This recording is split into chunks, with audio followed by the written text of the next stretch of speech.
Live on Facebook. All right, here we are. Thank you for joining us right now at 1:30 for the opening ceremonies of Jenifer Reads. I have a couple guests with me right now, but I just wanted to open up and kind of share where this came from, where the idea of Jenifer Reads came from. It pretty much was just me one night in my bedroom. At the beginning of all of this, it was, I guess, the end of March. And at the beginning of all this, I remember every day waking up from like basically mid-March on when we got put into isolation, and waking up every day being like, is this for real? Is this actually happening? Is this for real?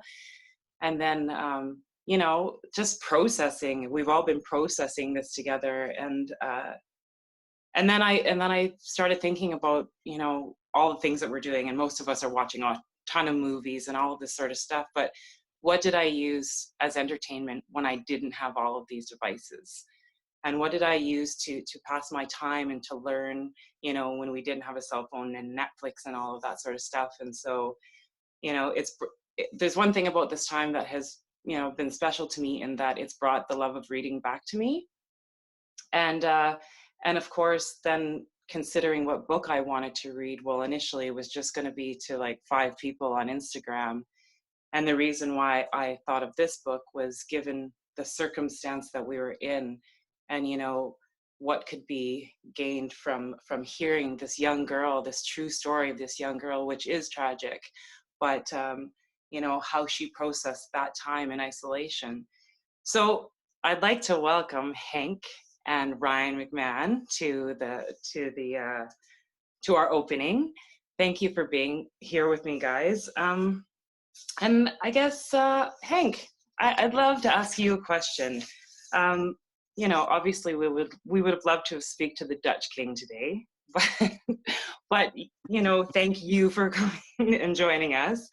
I just basically, because today is a very solemn and an important day, I would love for you to actually share with us the significance of May 4th in the Netherlands, and the Canadian connection. I chose this book without even considering that, and then have come to realize that this is a very significant day. So could you share with us?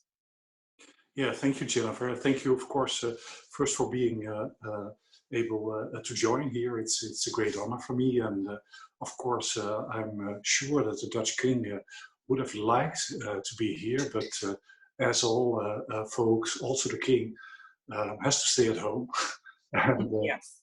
has to self-isolate. So for that reason, he won't be there this afternoon, not here in Vancouver.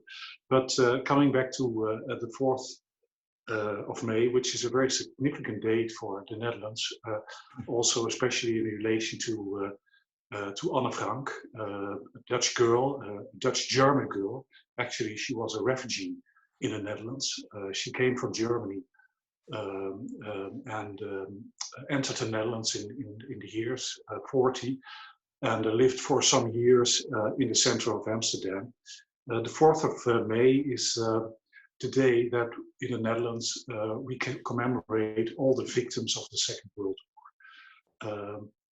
Being in Canada, that's of course in the first place all these young Canadian guys that came to the Netherlands to liberate us from the German oppressors in 1945. That's quite a significant group of young boys who started in the war when they were 17, 18 years, and went to Europe for the first time of their lives, and came into harsh fights, and unfortunately a lot of them passed away.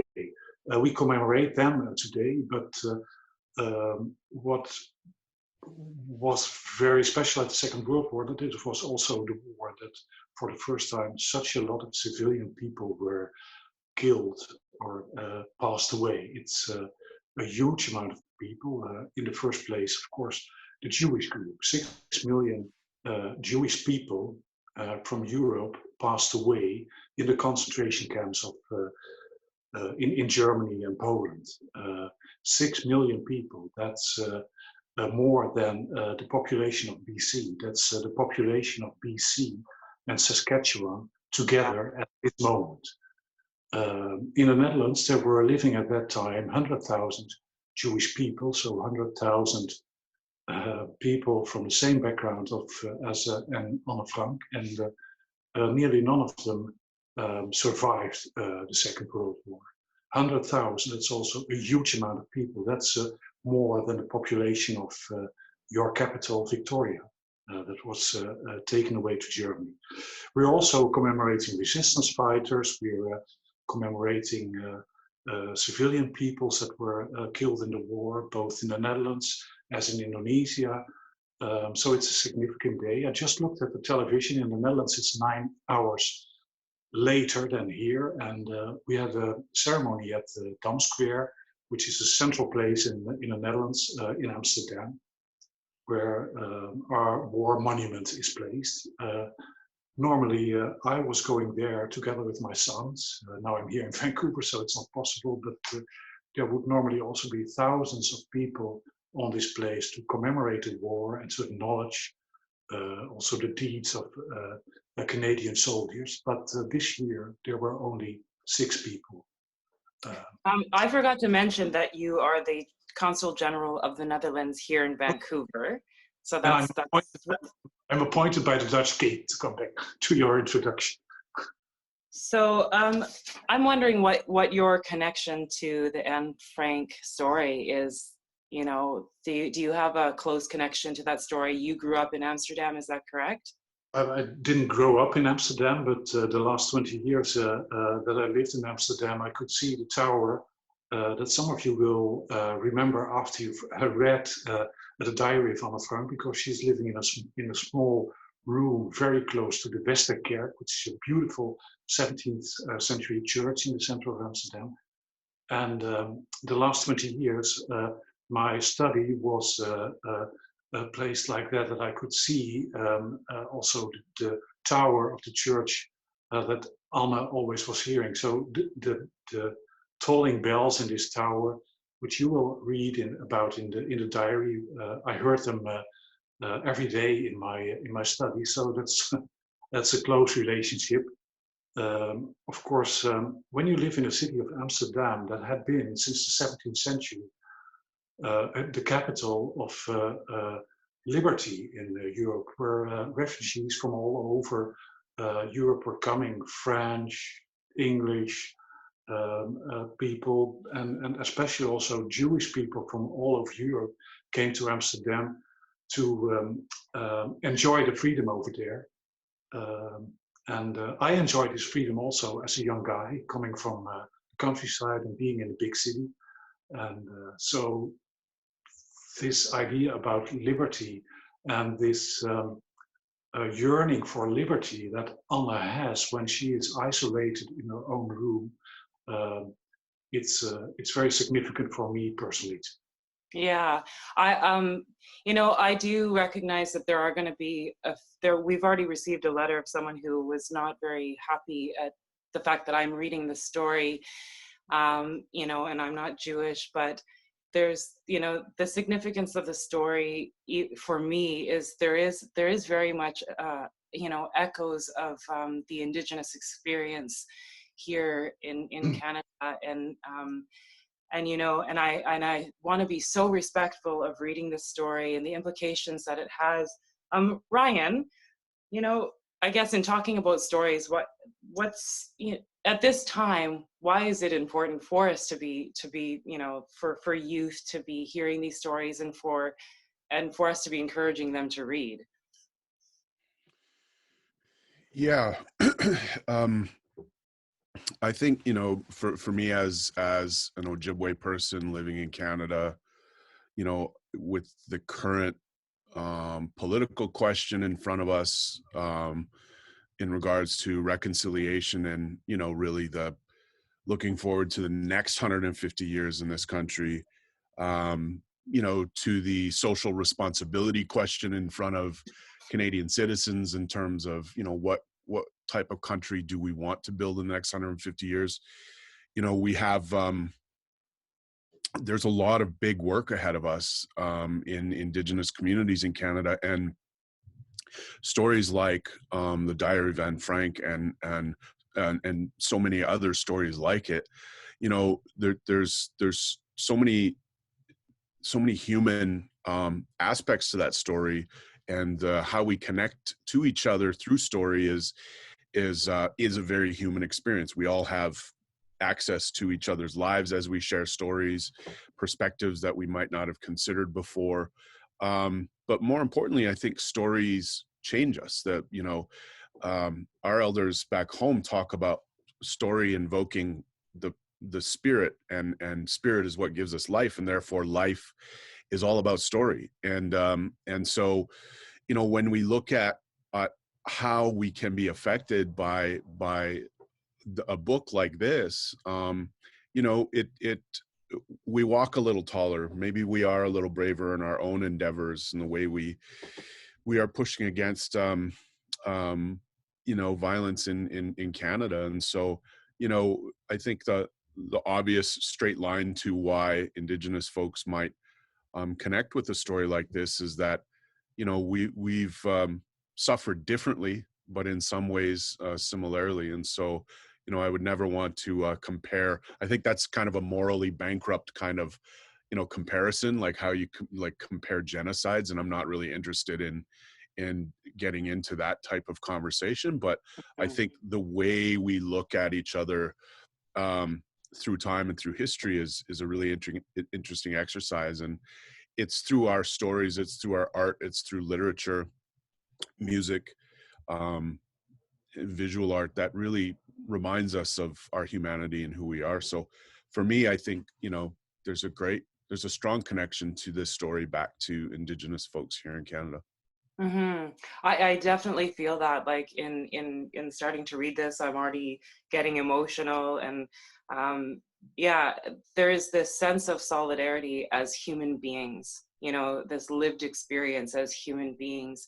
And like you said, there is no comparison of you know, different thing in different countries and in different places, and in, you know, we're all going through different things. Our realities aren't exactly the same, but we are all human, and we are all processing. And you know, the one thing I love about this book is that this process, this what this young girl did for herself, for her own mental wellness, was writing in her journal.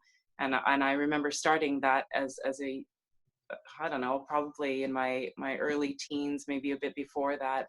I have a pile of journals that I've written because, and I remember once my mom found my journal and was like, you know, she read it and was kind of offended at what I wrote, and then she put it away and she said, you know, that's not my business. And she said, Jenifer, I'm really proud of you for writing a journal and processing your feelings. And I think that that's a lot of what this is about. So I think in my choice in this book too, it's this, you know, we're in a completely different time, in completely different circumstances right now, but there is still that common thread of trying to find hope within it, and trying to and yeah, just finding something that that kind of takes our head away from the madness of what's going on, because sometimes, you know, the unknown is scary.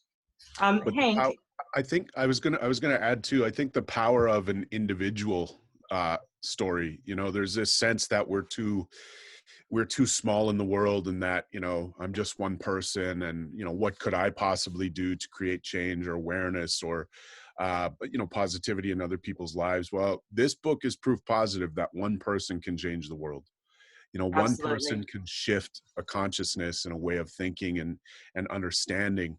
And for that, I mean, it's I don't know, I mean, you'd be hard pressed to find another book that really encourages that message anywhere in the world. I mean, this singular work right here is seminal and will stand the test of time, and proof positive that, you know, an individual can change the world forever. Yeah, there are heroes among us. Mhm. Hank, thank you for supporting the youth with the gift of 100 of these diaries.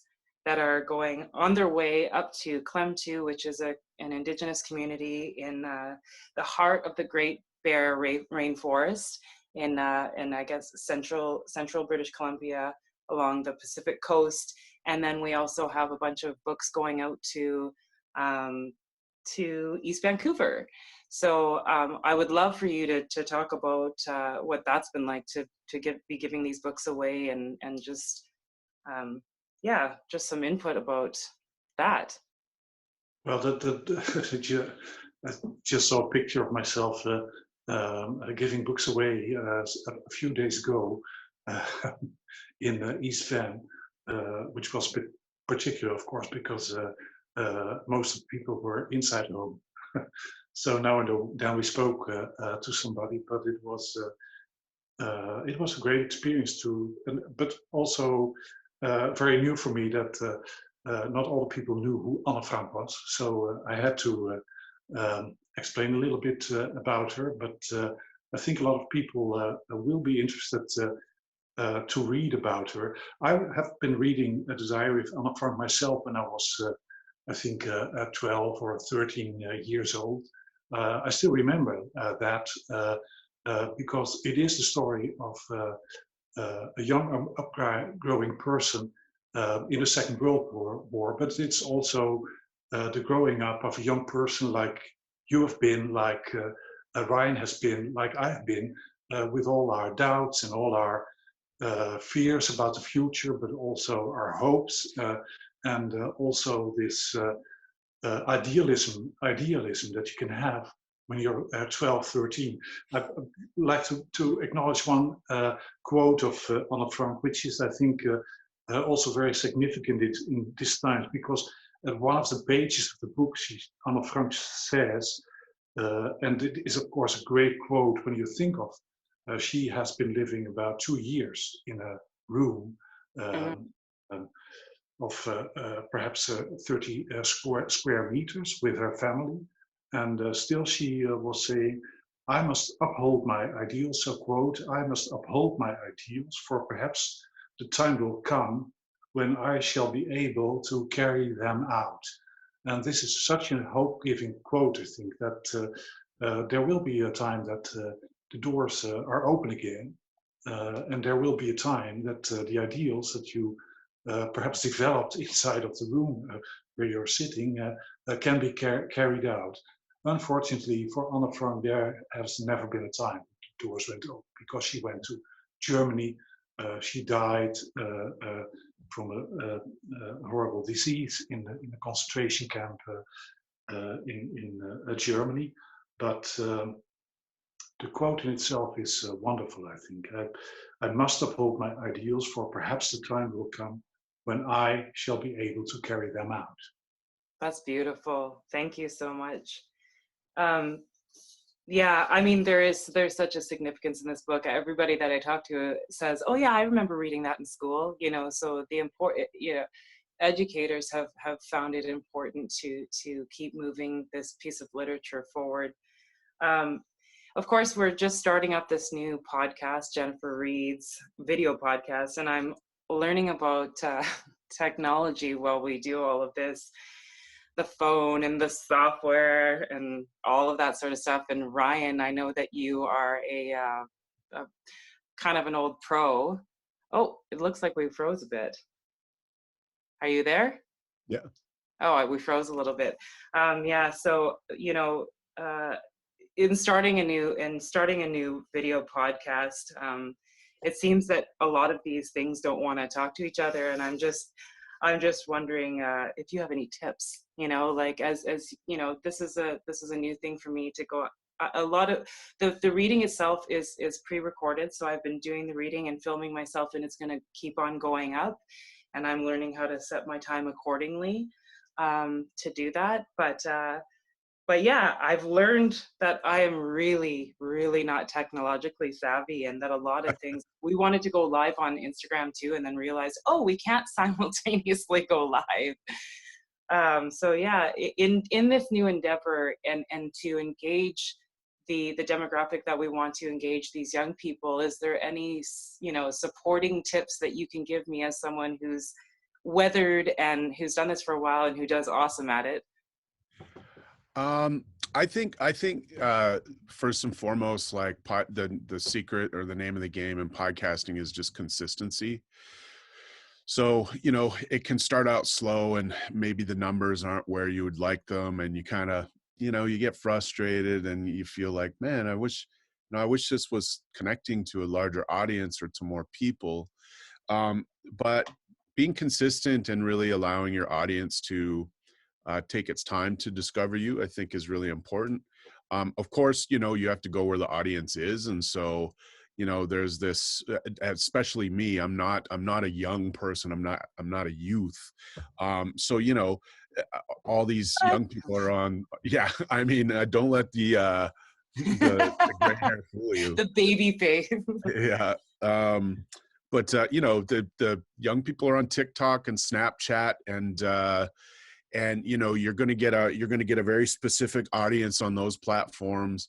Facebook is a different audience, Instagram a different audience. So, really be clear about your intention. I mean, there's two words that we know very well in Canada: spirit and intent. And those are words taken from sort of our treaty philosophies and our understanding. And so if you go into it appropriately with good spirit and really clear intentions, I find, you can't really go wrong. But a lot of people just jump in, they go all in, they buy a couple $1,000s worth of gear, and then just think magically everyone's going to show up and listen to your thing. But it does take some planning, and it takes that consistency to find that audience. Yeah, I mean, this is the first of several books that I want to do. I want to continue on with this project, and and learn my flow in it. And I know that the next author I would like to go with will be an Indigenous author. We're looking at a few books, and so I'm just going to zip it up, and I won't let you know what the next book's going to be. But we are looking at a few books, and one in particular that has been it is a movie. The movie hasn't come out yet, so we're basically just figuring out the logistics of that. But yeah, I think the biggest thing is, again, and I've mentioned this once before, is like we can easily get caught up in this technology, and in all honesty, for our mental health, it's really important for us to like learn the balance of stepping away from it. And unfortunately, unfortunately, this generation has forgotten or just didn't learn the way we did the joy of reading books. And because I remember just like, summers, I was away from my friends, there was not much to do. I was bored. So what did I do? Well, I didn't go on a phone or on anything, because all I had, well, we had Atari, but whatever. I won't age myself here. But I would read, and I would lay in the sun and I would read, and I just loved it. And I really hope to spring that back into action, that we this love for reading books and this love for stepping away from all of this for the sake of our health, for the sake of our wellness, and get into books that can inspire us and take us to different places and lead us on a literary adventure. I think we're running out of time pretty quick here. Henk, is there anything that you'd like to say in closing? This is just I'm so grateful to have you with us, and I'm so grateful for the support of the Dutch consulate. Is there anything you'd like to say in closing? No, but thanking you, because it's a great job you're doing with the team of people that is behind Jenifer Reach. We are very happy to be able to be part of that for a short time, because it's great that you bring books to young people, because there will be worlds opened for them that they haven't heard about before. So I will tell everybody that I know here in Vancouver, listen to Jenifer Reeds and read the books she's proposing, and know a little bit about the next ones that are coming. And we're not Canadian, I'm Dutch, but my wife read the second one, and she was very, very enthusiastic about it. So after Anne Frank, go to the next book, which I can't tell anything about because this will be a great read also. Thank you so much for being Yes. Thank you, Henk. And Ryan, thank you so much for joining us with just, you know, all your knowledge and just your ability to be so awesome on air. Oh, one of the long held dreams of mine has been to bring a library to every First Nation, Inuit, Metis community in Canada, and it's something that I've always dreamed of doing, and I've spoken about. I've pounded on tables. I've threatened politicians. I've